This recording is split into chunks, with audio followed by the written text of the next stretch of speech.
ఒకప్పుడు ప్రజాస్వామ్య నమ్మకం లేక ప్రజాస్వామ్యబద్దంగా వివరించకుండా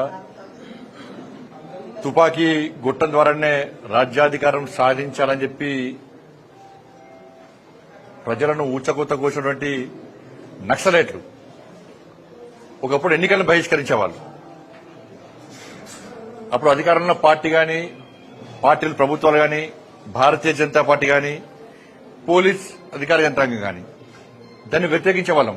ప్రజాస్వామ్యంలో పాల్గొనండి, ఎన్నికల్లో ఓట్లు వేయండి, మీ నిర్ణయాన్ని ప్రకటించండి, ప్రజాస్వామ్యం ద్వారా మాత్రమే అధికారం రావాలి, తుపాకీ కొట్టడం ద్వారా అధికారం రాలేమని చెప్పి అప్పుడు మేము అందరం మాట్లాడేవాళ్ళం, స్టేట్మెంట్ ఇచ్చేవాళ్ళం, అప్పీల్ చేసేవాళ్ళం. ఇప్పుడు దురదృష్టవశాత్తు ఈ తెలంగాణ రాష్ట్రంలో హైదరాబాద్ లోకల్ బాడీ ఎమ్మెల్సీకి జరుగుతున్న ఎన్నికల్లో బీఆర్ఎస్ పార్టీ, కాంగ్రెస్ పార్టీ ఈ రెండు పార్టీలు ఎన్నికలకు దూరంగా ఉండడం, ఓటింగ్ కు దూరంగా ఉండడం, ఇవాళ ప్రజాస్వామ్యానికి విరుద్దం. వీళ్ళు నక్సలైట్ల వారసులుగా వివరిస్తున్నారు. వీళ్ళు అది కూడా గొప్ప ఎప్పుడు రావచ్చు. నక్సలైట్ల వారసులు కూడా గొప్ప ఎప్పుడే దౌర్భాగ్య పరిస్థితి ఉన్నది తెలంగాణ రాష్ట్రంలో. ఎన్నికలను బహిష్కరించేవాళ్ళు, ఎన్నికలకు దూరం ఉండేవాళ్ళు ప్రజాస్వామ్యవాదాలు కాదు. వాళ్లకు ప్రజాస్వామ్య నమ్మకం లేనట్టే. మాకు క్యాండిడేట్ లేని ఉంటారు. వీళ్లకు ఎమ్మెల్సీ ఎన్నికల్లో క్యాండిడేట్ లేరు. వీళ్లకు వీళ్ళు హైదరాబాద్ లోకల్ బాడీ ఎన్నికల్లో కూడా క్యాండిడేట్ లేరు. ఎమ్మెల్సీ ఎన్నికల్లో ఈ ఎమ్మెల్సీలు కూడా మరి క్యాండిడేట్ లేని పార్టీలు ఎందుకు ఇవాళ? వీళ్ళు వచ్చి 10 సంవత్సరాలు అధికారం చెలాయించారు. కాంగ్రెస్ పార్టీ అధికారంలోకి వచ్చి 15 నెలలు అయింది. ఇలా క్యాండిడేట్లే కరువయ్యారు. క్యాండిడేట్ కరువైన పార్టీలు రేపు ప్రజలకు ఏ విధంగా సేవ చేస్తాయి? వీళ్ళు 5, 10 ఇంకా 4.5 సంవత్సరాలు ఏ విధంగా అధికారంలో ఉంటారు? వాళ్ళు తిరిగి అధికారంలోకి ఏ విధంగా వస్తారు? బీఆర్ఎస్ పార్టీ క్యాండిడేట్ కరువైన వాళ్ళు. అందుకే మొన్న జరిగిన ఎమ్మెల్సీ ఎన్నికల్లో ప్రజలు ఈ రెండు పార్టీలకు గుణపాఠం చెప్పారు. ప్రజాస్వామ్యం మీద నమ్మే పార్టీ భారతీయ జనతా పార్టీ, ప్రజాస్వామ్యబద్దంగా వివరించే పార్టీ భారతీయ జనతా పార్టీ కాబట్టి ప్రజలు బీజేపీ కోటేసి గెలిపించారు. లోకల్ బాడీ ఇవాళ Hyderabad local body elections MLC ఎన్నికల్లో కూడా ఇలా గౌరవ కార్పొరేటర్లకు అప్పీల్ చేస్తున్న బీఆర్ఎస్ పార్టీ, కాంగ్రెస్ పార్టీ విప్పులు ఏం పనిచేయ. ఇంకా 6 నెలలే. మీరు మీ అధిష్టానాలు కాంగ్రెస్ పార్టీ గాని బీఆర్ఎస్ పార్టీ గాని మీ అధిష్టానాల మాటలు నమ్మి మీరు ఎంఐఎంకు సపోర్ట్ చేసే ప్రయత్నం చేస్తే, ఓటింగ్ కు రాకుండా ఉండే ప్రయత్నం చేస్తే మీ డివిజన్లలో హిందువులు మాత్రం నెక్స్ట్ ఎన్నికల్లో మిమ్మల్ని ఓడగొట్టడం ఖాయం. మీ రాజకీయ భవిష్యత్తు మొత్తం సర్వనాశనం అవుతుంది. ఇంకా 6 నెలల కోసం మీరు చూస్తారా? నెక్స్ట్ భవిష్యత్తు చూస్తారా? మేమైతే వదిలిపెట్టాం. మేము ఎంఐఎం పార్టీని కూకటి వేళ్లతో పెకిలించడానికే మేము ఉన్నాం. కానీ మీ కాంగ్రెస్ పార్టీ, బీఆర్ఎస్ పార్టీ ఆది నాయకత్వం అంతా కూడా ఈ భాగ్యనగరాన్ని ఎంఐఎం పార్టీకి ఇవ్వడానికి ప్రయత్నం చేస్తున్నది. ఎన్నికలను బహిష్కరించినా కూడా ఇండైరెక్ట్ గా ఎంఐఎం పార్టీ సపోర్ట్ చేసినట్టే. ఒక డ్రామా ఇది, పొలిటికల్ డ్రామా ఇది. మీ డివిజన్లలో 80% హిందువులు ఉన్న విషయాన్ని మీరు గుర్తుంచుకోండి. కార్పొరేటర్లకు మేము మీకు వ్యతిరేకం కాదు, విమర్శిస్తలే. మేము ఎంఐఎం పార్టీకి వ్యతిరేకంగా ఓటేయండి, ఓటింగ్ లో పాల్గొనండి మేము అప్పీల్ చేస్తున్నాం. మేము ఎక్కడ కూడా హిందూ యూత్ గాని హిందూ సమాజం గాని ఇప్పటికే ప్రెషర్ బాగా వస్తున్నది. మాకు విపరీతమైన ఫోన్లు వస్తున్నాయి ఆయా డివిజన్ నుంచి. అరే 15 నిమిషాలు సమయం ఇస్తే నరికి చంపుతున్నారు మమ్మల్ని ఎంఐ పార్టీ. అటువంటి పార్టీకి మా కార్పొరేటర్ ఓటేస్తాడా? అటువంటి పార్టీకి బీఆర్ఎస్, కాంగ్రెస్ సపోర్ట్ ఇస్తుందా? మా దేవులను అవమానపరిచారు, మా గోమాతను వధిస్తున్నారు. అటువంటి ఎంఐ పార్టీకి బీఆర్ఎస్, కాంగ్రెస్ పార్టీ సపోర్ట్ చేస్తాయా? మా హిందూ సమాజం చీల్చే ప్రయత్నం చేస్తున్నారు.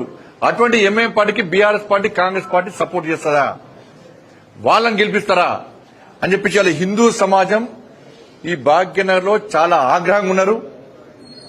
ఆయా కార్పొరేటర్ల మీద ఒత్తిడి తీసుకొస్తారు గ్యారంటీ. ఇప్పటికే స్టార్ట్ అయింది చాలా డివిజన్లలో కూడా. ఇంతకుముందు సమావేశం జరిగినప్పుడు చాలా మంది మా డివిజన్ అధ్యక్షులు చెప్తున్నారు, అన్న మా డివిజన్లలో హిందూ సమాజం అంతా ఒకటైంది.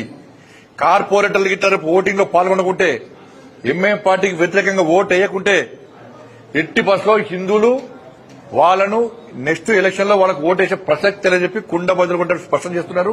ఇది అనుకుంటారు కావచ్చు, ఇంకా 6 నెలల దాకా ఉంటుందని చెప్పి. పక్కా 6 నెలల తర్వాత జరిగే జిహెచ్ఎంసీ ఎన్నికల్లో ఈ BRS party, Congress party corporate డివిజన్లలో ఓటు వేసినప్పుడు ప్రజలకు ఇదే గుర్తొస్తుంది, ఇదే గుర్తొస్తుంది. కాబట్టి దయచేసి గుర్తుంచుకోండి, మీరు మీ అధిష్టానము ఆదేశాలు ముఖ్యమా, నెక్స్ట్ మీ రాజకీయ భవిష్యత్తు ముఖ్యమా ఆలోచించుకోండి. మేము మాత్రం వదిలిపెట్టే ప్రసక్తి లేదు.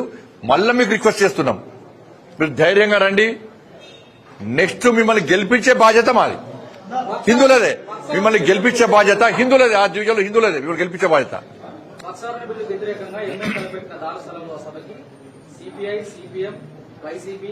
ఏడుంది సిపిఐ సిపిఐ ఎవరు చెప్పరా? అదే సిపిఐ సిపిఎం ఎక్కడ చెప్పు, వాళ్ళు ఏ ఎండగా కొట్టడం వాళ్ళు సిపిఐ సిపిఎం వాళ్ళు. అది కాంగ్రెస్ స్పాన్సర్డ్ మీటింగ్. అది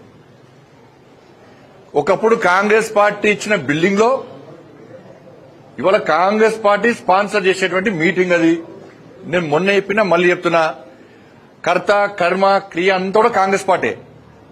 కాంగ్రెస్ పార్టీ సూచన మేరకే ఇవాళ తెలంగాణ రాష్ట్రంలో వక్ఫ్ సవరణ బిల్లుకు వ్యతిరేకంగా ఇవాళ కొన్ని ముస్లిం సంఘాలు ఎంఐఎం పార్టీ ఆధ్వర్యంలో వాళ్ళ ప్రోద్బలంతో ఇవాళ మీటింగ్ పెడుతున్నారు. దీంతో ఏం అయ్యేది కాదు. నేను ఇవాళ మీటింగ్ పెడుతున్నటువంటి ఆ ముస్లిం సమాజానికి సంబంధించిన నాయకులను ప్రశ్నిస్తున్నా. ఇన్ని రోజులు తెలంగాణ రాష్ట్రంలో దాదాపు 77,000 ఎకరాల స్థలం ఉంది. ప్రతి సంవత్సరము 1,000 కోట్ల రూపాయల ఆదాయం వస్తుంది. దాని ద్వారా మీరు ఈ తెలంగాణ రాష్ట్రంలో ఏ పేద ముస్లింకైనా న్యాయం చేసిండ్రా? ఎవరినైనా పేద ముస్లింను ఆదుకునే ప్రయత్నం మీరు చేసిండ్రా? దానికి సమాధానం చెప్పాల్సిన బాధ్యత ఆ వేదికకున్నది. ఇవాళ నరేంద్ర మోడీ గారి ప్రభుత్వం ఆ ముస్లిం పేదలకు సహాయం చేయాలి, వాళ్లకు న్యాయం జరగాలని చెప్పి ఒక మంచి ఆలోచనతో ఈ సవరణ తీసుకొచ్చింది. దీన్ని వ్యతిరేకిస్తే ముస్లిం సమాజంలోనూ పేదలను వ్యతిరేకించినట్లే. అంటే పేదలు ఎక్కడ ఉండండి, పెద్దోళ్ళంతా ఓవైసీ లెక్క ఉండాలి, ఓవైసీ కుటుంబం లెక్క ఉండాలని చెప్పి అంటున్నారు. నేను మళ్ళీ చెప్తున్నా, కాంగ్రెస్ పార్టీకి ఇక్కడ నేను సవాల్ చేస్తున్నా, మీకు దమ్ము ధైర్యం ఉంటే తెలంగాణ రాష్ట్రంలో వక్ఫ్ ఆస్తులు ఎంత, ఎవరి ఆధీనంలో ఉన్నాయి, దాని ద్వారా ఎంత ఇన్కమ్ వస్తున్నది, వచ్చిన ఇన్కమ్ ఎంతమంది పేద ముస్లిం సహకరిస్తున్నది, లాభం చేస్తున్నది, శ్వేతపత్రం విడుదల చేయమని చెప్పండి. కాబట్టి దీని మీద చర్చ జరగకుండా ఇది బీజేపీ సవరణ తీసుకొచ్చింది, దీనికి మతం రంగులు. త్రిపుల్ తలాక్ అప్పుడు గిట్నే చేశారు. త్రిపుల్ తలాక్ అప్పుడు గిట్నే దేశం మొత్తం గగ్గోలు పెట్టాలని ప్లాన్ చేశారు. కానీ ముస్లిం సమాజంలోని మహిళలు తిరగబడతానని భయపడే ఎంఐఎం లాంటి పార్టీ నాయకులు రోడ్డు ఎక్కలే, ఎక్కడ ఆందోళన చేయలే. ఇప్పుడు కూడా ఇవాళ ఈ ముస్లిం సంఘాలు, ముస్లిం సంస్థలు కొన్ని కూడవలుకొని ముస్లింల పేదలకు వ్యతిరేకంగా వివరిస్తే ముస్లింలో ఉన్న పేద వర్గం అంతా కూడా వీళ్ళని వ్యతిరేకిస్తుంది, రోడ్ల మీద తిరిగిన విషయాన్ని మీరు గుర్తుంచుకోవాలి. అరే ఎందుకు మేము హిందువులు ఎందుకు భరించాలి? మేము చెప్తున్నాం, మేము అడుగుతున్నాం. ఇవాళ మొన్న కూడా చెప్పినా, ఇవాళ మీరు వక్ఫ్ ఆస్థానాన్ని ఇచ్చేస్తారా? ఎట్లా పుట్టరు దాన్ని? టైటిల్ చూడరు, ఏం చూడరు మీరు. ఇక మరి రాముడి గుడి కట్టడానికి మాత్రం రాముడు అక్కడనే పుట్టిండా, రాముడి పుట్టిన గ్యారెంటీ ఏం చేయని ప్రశ్నించినటువంటి ఈ సంఘాలు, ఈ కమ్యూనిస్టులు గాని, బీఆర్ఎస్ వాళ్ళు గాని, కాంగ్రెస్ వాళ్ళు గాని, మజ్లిస్ వాళ్ళు గాని, వాళ్ళు ఏం ఆధారం లేకుండా వక్ఫ్ ఆస్తి అంటే తీసుకుంటే ఒప్పుకుంటారా దానికి? అంటే ఒక జాతికి ఒక న్యాయం, ఒక జాతికి ఒక న్యాయం, ఇక న్యాయం. కాబట్టి ఇది ఇలా మొత్తం కాంగ్రెస్ స్పాన్సర్డ్ మీటింగ్. అది ప్రజలందరూ తెలుసు. ఇలా ఎంఐఎం పార్టీ యొక్క ప్రాప్తి కోసము బీఆర్ఎస్, కాంగ్రెస్ పార్టీ తాపత్రయపడుతున్నాయి. ఇవాళ కేవలం 15% ఓట్ల కోసం మీరు కక్కుర్తి పడితే 85% ఉన్నటువంటి హిందువులు వ్యతిరేకిస్తారన్న విషయాన్ని గుర్తుంచుకొని గత జిహెచ్ఎంసీ ఎన్నికల్లో ఏం జరిగిందో అంతకంటే రెట్టింపు ఉత్సాహంతో ఇలా హిందువులు ఈ భాగ్యనగరాన్ని భారతీయ జనతా పార్టీకి అప్పచెప్పడానికి సిద్ధంగా ఉన్నారు.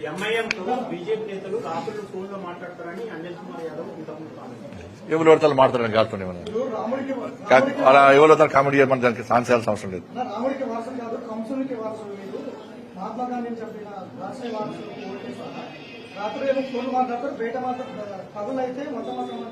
ఎవరు రాముని వారసులు, ఎవరు రామ మందిరం నిర్మించారు, ఎవరు రామభక్తులు, ఎవరు జై శ్రీరామ్ అంటారు అందరూ తెలుసు.